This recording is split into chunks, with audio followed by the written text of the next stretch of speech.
Hello friends, இன்றைக்கி நம்ம கோதுமை சம்பா ரவையில் கிச்சடி பண்ண போகிறோம். இதுக்கு தேவையான பொருட்களை நம்ம பார்த்துடலாம். இதுக்கு ஒரு சின்ன கிளாஸில் கோதுமை சம்பா ரவை எடுத்திருக்கேன். நல்லா சாப்பிட்றவங்களா இருந்தால் இது ஒரு கிளாஸ் ஒரு ஆளுக்கு தாராளமாக போதும். சின்ன குழந்தைங்களா இருந்தால் 2 பேர் சாப்பிடலாம். இதுக்கு நான் 2 கேரட்டு, கொஞ்சம் பீன்ஸு, கடலைப்பருப்பு, கொத்தமல்லி இலை, ஒரு துண்டு இஞ்சி, 2 பச்சை மிளகாய் எடுத்திருக்கேன். இதில் நீங்கள் பச்சை பட்டாணி கிடச்சா அதையும் சேர்த்துக்கலாம். இப்போ நம்ம இதெல்லாம் வாஷ் பண்ணி கட் பண்ணிவிட்டு வந்துடலாம். அது கூட நம்ம ஒரு பெரிய வெங்காயமும் ஒரு தக்காளியும் சேர்த்து கட் பண்ணி எடுத்துக்க போகிறோம். ஒரு அடி கனமான பாத்திரம் எடுத்துக்கோங்க. இதில் ஒரு 2 ஸ்பூன் எண்ணெய் ஊற்றிக்கலாம். நான் கடலெண்ணெய் தான் ஊற்றுறேன். இதில் நம்ம எடுத்து வச்சுருக்கிற கடலைப்பருப்பு போடலாம்.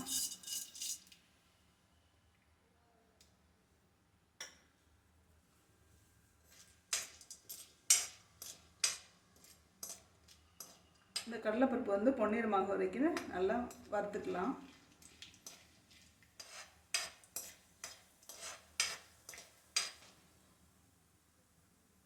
மீடியம் ஃப்ளேம்லேயே வச்சு நல்லா வறுத்து எடுத்துக்கோங்க. பாருங்கள், கலர் சேஞ்ச் ஆகிடுச்சு. இப்போ நம்ம பொடியை கட் பண்ணி வச்சுருக்கோம் இல்லையா, இந்த 2 பச்சை மிளகாய், அப்புறம் இஞ்சி,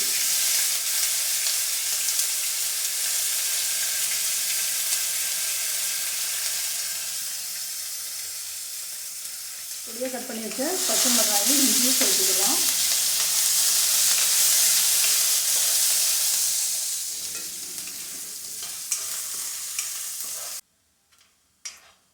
இது நல்லா வதங்கினதும் வெட்டி வச்சுருக்கிற இந்த ஒரு வெங்காயம் இதை நம்ம சேர்த்துக்கிறோம்.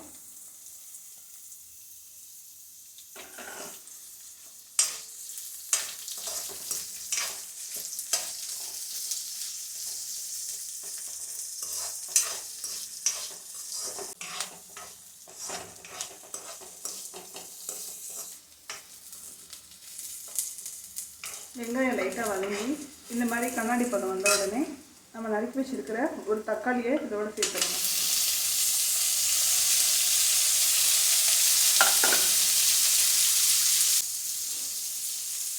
இது கூட இந்த டிஷ்ஷுக்கு தேவையான உப்பு நம்ம சேர்த்துக்க போகிறோம். இதுக்கு இவ்வளோ உப்பு போட்டிங்கன்னா போதுமானதாக இருக்கும்.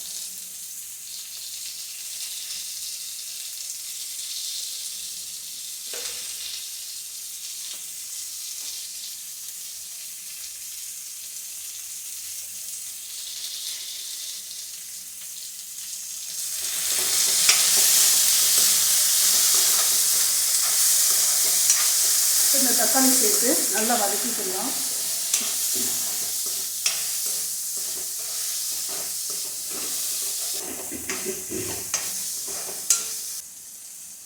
மீடியம் ஃப்ளேம்லேயே வச்சு நல்லா வதக்கிக்கோங்க. தக்காளி இந்த மாதிரி ஓரளவு வதங்கின உடனே நம்ம நறுக்கி வச்சுருக்கோம் இல்லையா, பீன்ஸு, இதெல்லாம் நல்லா குட்டி குட்டியாக நறுக்கி வச்சுக்கோங்க. இந்த பீன்ஸு, கேரட்டு எல்லாத்தையும் சேர்த்துக்கோங்க.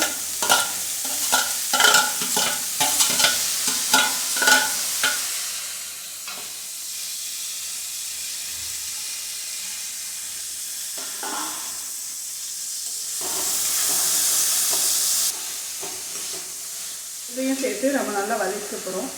உங்கள்கிட்ட காய்கறி எதுவும் இல்லைனாலும் இந்த வெங்காயம், தக்காளி மட்டும் போட்டு கூட இந்த மாதிரி நீங்கள் செய்யலாம். அந்த கிச்சடியும் ரொம்ப நல்லாயிருக்கும்.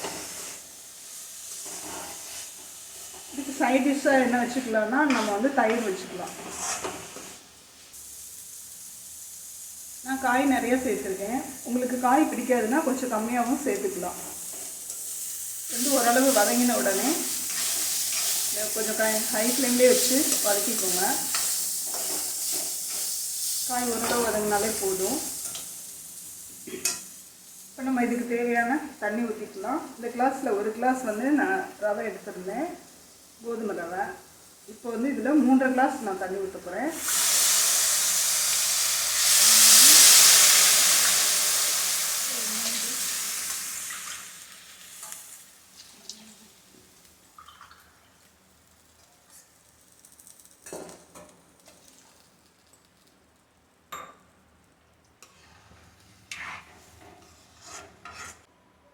பங்கு ரவைக்கு வந்து 3 பங்கு தண்ணி, அதாவது 3½ பங்கு தண்ணி வந்து சரியாக இருக்கும். இது நல்லா கொதிக்கட்டும். இதை மூடி வச்சு கொதிக்க விட்டுடலாம். இப்போ ஓப்பன் பண்ணி பார்க்கலாம். நல்லா கொதிச்சிருச்சு பார்த்தீங்களா?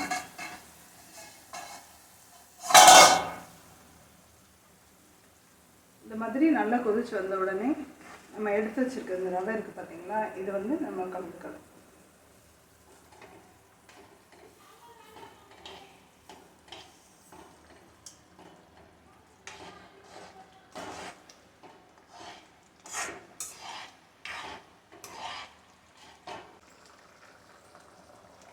நல்லா கொதிச்சதும் நம்ம இதை வந்து சிம்மில் வச்சிட வேண்டியதான்.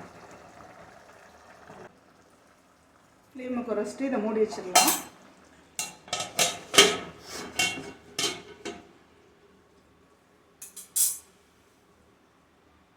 இது வேகிறதுக்கு ஒரு 10லேருந்து 15 நிமிஷத்துக்குள்ளே இது வந்து வெந்துடும்.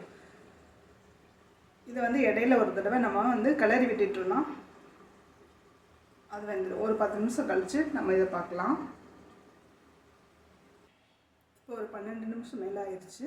இப்போ நம்ம ஓப்பன் பண்ணி பார்க்கலாம். பாருங்கள் எப்படி மலர்ந்து வெந்திருக்குதுன்னு. இந்த மாதிரி இருக்கணுங்க.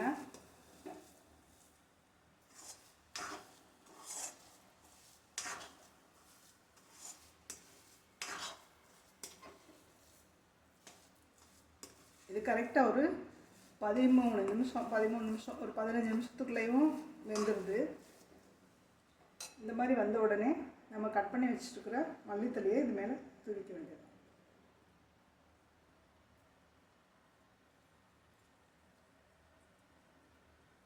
அவ்வளோதாங்க, சுவையான கிச்சடி ரெடி ஆயிடுச்சு. நம்ம சாப்பிடலாம். நீங்கள் இந்த சமையலை பார்த்துட்டு உங்களுக்கு பிடிச்சிருந்ததுன்னா லைக் பண்ணுங்கள், கமெண்ட் பண்ணுங்கள், சப்ஸ்கிரைப் பண்ணுங்கள். இந்த கிச்சடியோட தயிர் சேர்த்து சாப்பிட்டிங்கன்னா ரொம்ப டேஸ்ட்டாக இருக்குங்க. இதுக்கு காம்பினேஷன் வந்து தயிர் தான். சாப்பிட்டு பார்த்துட்டு சொல்லுங்கள்.